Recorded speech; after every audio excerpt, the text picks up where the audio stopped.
I've always traveled by myself. Originally it was more because my friends didn't want to go with me, but nowadays I feel like it's more of like a reset for myself. When you're in the mountains for a few weeks alone, you experience life in a whole new way. You know, you don't have technology, you don't have people to talk to, you're fully reliant on yourself.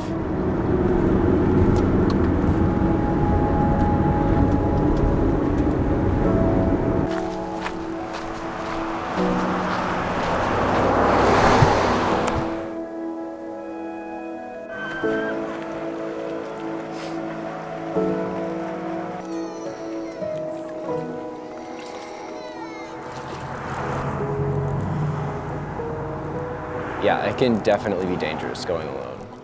I guess I've never really thought about the consequences of going by myself. It just doesn't really scare me at all. Going on this trip to the Tetons, my family and friends were definitely concerned for my safety. 20 hours away in the mountains with no cell service. I don't know, kind of just feels normal to me.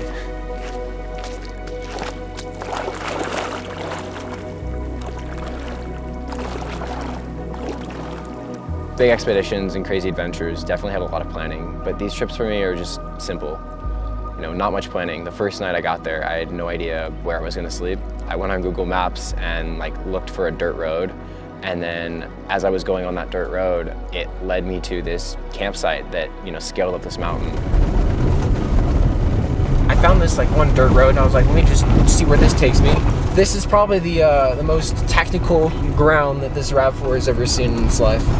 Oh my gosh, my ears from the elevation gain. I'm a sea level boy, I'm from Illinois. And I was able to camp for free the whole trip, and it was super sick. And the first night, I was able to go on the top of the mountain, camping out, and the sun sets just behind the Tetons, and it was the best view I could have asked for.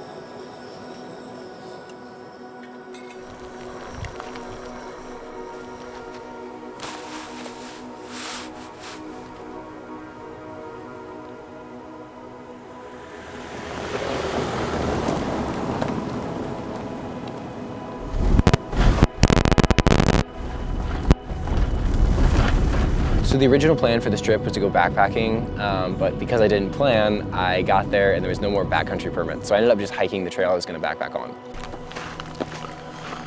All right, I just started the trail, 20 miles to go. It's a beautiful morning. I started a little bit late. It's about 8 something, I think. I don't have my watch on. But the weather's great. I'm feeling energized. Had some pasta with some hamburger last night, so all carbed up, proteined up, ready for today.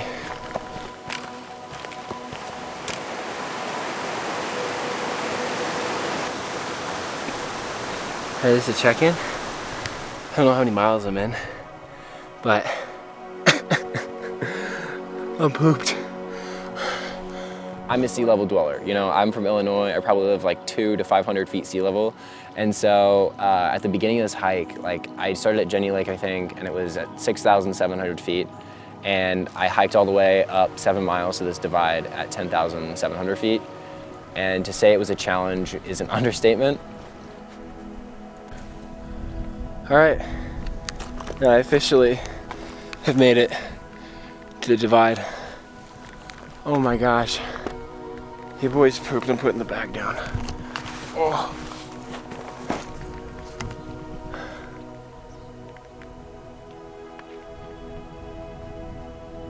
This is probably one of the first hikes in my life where I'm like, wow, this is an actual challenge for me. Not to say that I'm the best hiker in the world or anything, but it was definitely a challenge. And I remember starting to go down the mountain, these just vertical feet, and I'm ready to get back to my camp. I have a steak waiting for me in the cooler, and I'm just cooking down this mountain, and my knees are just jamming in and my toes are going in the front of my shoes. All right, about almost halfway done with the hike down. I'm getting pretty hungry. I have a steak waiting for me in the car. All I can think about is Chick-fil-A. And it was like painful, but like I'm glad I got down quickly. The next day though, I was like, I couldn't walk straight. I was like so sore and just uncomfortable. I was limping and my toenails were like kind of like puffed up and they ended up falling off. My big toenails like both fell off. It was like pus and blood everywhere. It was really gross, but I would say it was definitely worth it.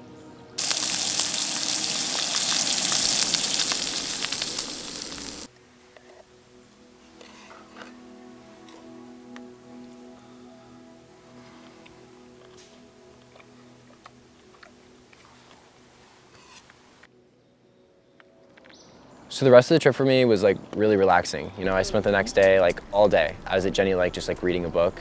And that's kind of like new to me. When I go on vacations, it's like not really a vacation. I'm like, I gotta get the photos, I gotta get the content, I gotta do this thing because I'm not here for very long. This is Jenny Lake and I'm about to hop in. It's super early in the morning, so the water is absolutely freezing. I'm not too excited about this, but I think it'll be a nice feeling after yesterday's long 14-mile hike.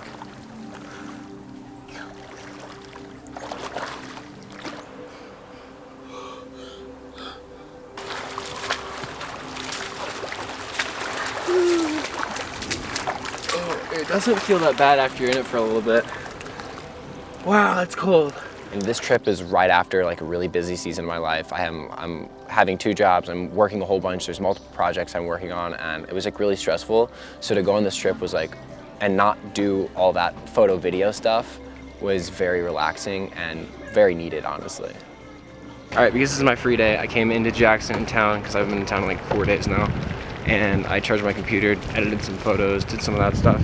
Got some work done. I'm gonna head back up the mountain, go back to camp for tonight. It was kind of nice, like I got nice coffee. Oh my gosh, you guys are getting kind of dark here. It was kind of nice actually coming into town, kind of being in civilization for the first time in like a week now, so it feels pretty good, but heading back to camp.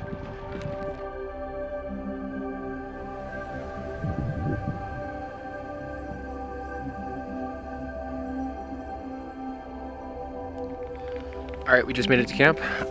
Because I didn't go backpacking, we're gonna get to use these backpacking meals. We're gonna have beef stroganoff for dinner, and we're also gonna have, oh yeah.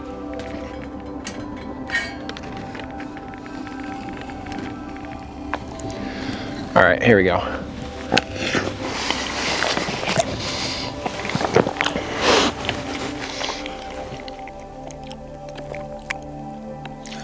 It's good.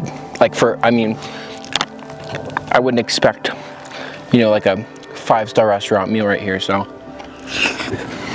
I would say for a backpacker meal, that's pretty good. This is great. Oh my gosh. 10 out of 10. That's fantastic. All right. That concludes my meal review for today.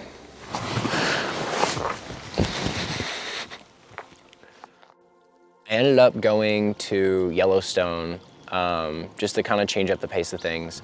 And I didn't, like I said, plan anything. So I go there, and in Yellowstone, there's like no service on your phone at all. So I'm like trying to figure out where like things are. The last time I was at Yellowstone, I was like 5 years old. Officially in Yellowstone, I just pulled over to pee. And also, look at how freaking beautiful this spot is.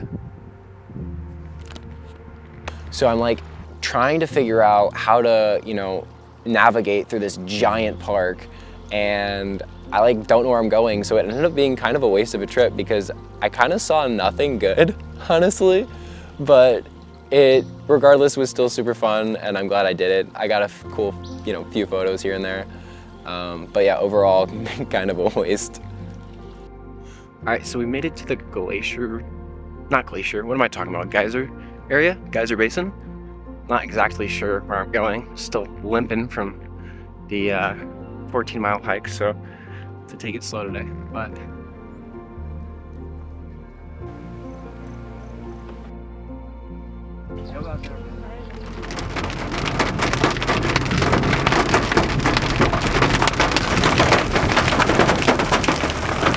Oh, I got one, guys. All right, while I wait on the traffic to clear up, I'm gonna eat some cold chili.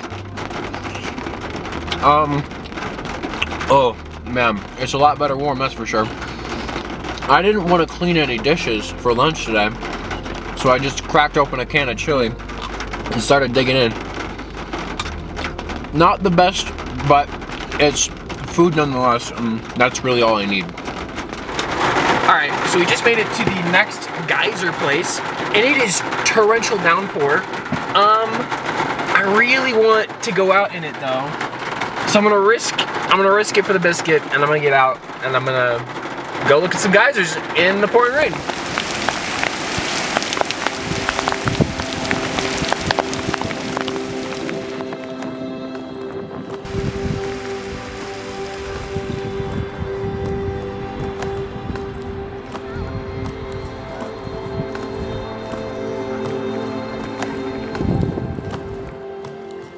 I feel like I always like get something out of my solo travels. Like in the moment, it can almost be like lonesome. You know, you're there alone and you're like, I kind of want to experience this with other people. But there's just like this rejuvenating factor of being alone in the mountains, you know. You're just there by yourself and it's a really good time. I think that in the beginning, like I was kind of hesitant to go by myself. It's like almost scary, like, you know, is this gonna be a waste to just go by myself? Am I gonna get hurt? And you know, there's that danger factor, and you know, all these factors in going by yourself can sometimes prevent you from experiencing these amazing things. All right, we just made it to the trail, going to Huckleberry Hot Springs. I'm not really sure what to expect. My friend didn't tell me much about it, just said it was a cool place. I should check it out, so that's what we're doing today. It looks like a pretty easy hike. There's nothing too crazy.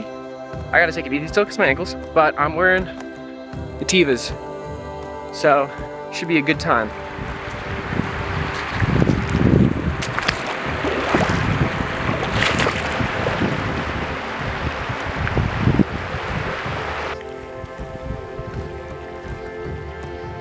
All right, I made it to Huckleberry Hot Springs.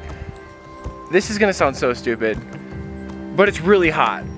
I guess I wasn't expecting it to be this hot. Like I know hot springs are hot, but I've never been to one in my life, I don't believe. So we're pretty close to Yellowstone right now. And if you didn't know, Yellowstone sits on top of a volcano, I believe, or something of that nature. It's not supposed to erupt for a very long time, but that's what causes all the geysers and all the steam coming out of the ground. So I'm assuming that's what causes these hot springs. Solo trips don't have to be this like crazy thing 20 hours away in the mountains. You know, you could just like, go camping by yourself for a week and just like get comfortable that way. And I think that's a great way to do it, you know. Chicken coconut curry. Premium freeze-dried. It's white chicken, rice, and vegetables with a coconut curry sauce. Wow. The chicken is very chickeny. I mean, it's real chicken, but I mean, it has that chicken feel as well.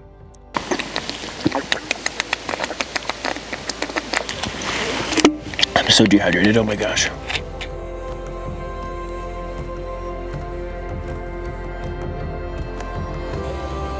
All right, we just said goodbye to the Tetons.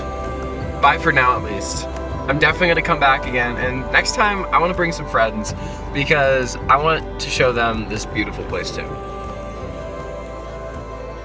I think the best way to just go out and travel is to just do it. And I know like a lot of the time, like, well, I have a job and I have like limited money, and I'm in the same boat, you know. I don't have the most money in the world, and so, you know, just living out of your car and going camping and going on these hikes. And I think that's what's so beautiful about the outdoors is like, it's kind of free and it's there and welcoming to you and for you. And you find community in these places even if you're alone. And it's just a beautiful thing. And I implore anybody to explore, you know, traveling alone and what that's like.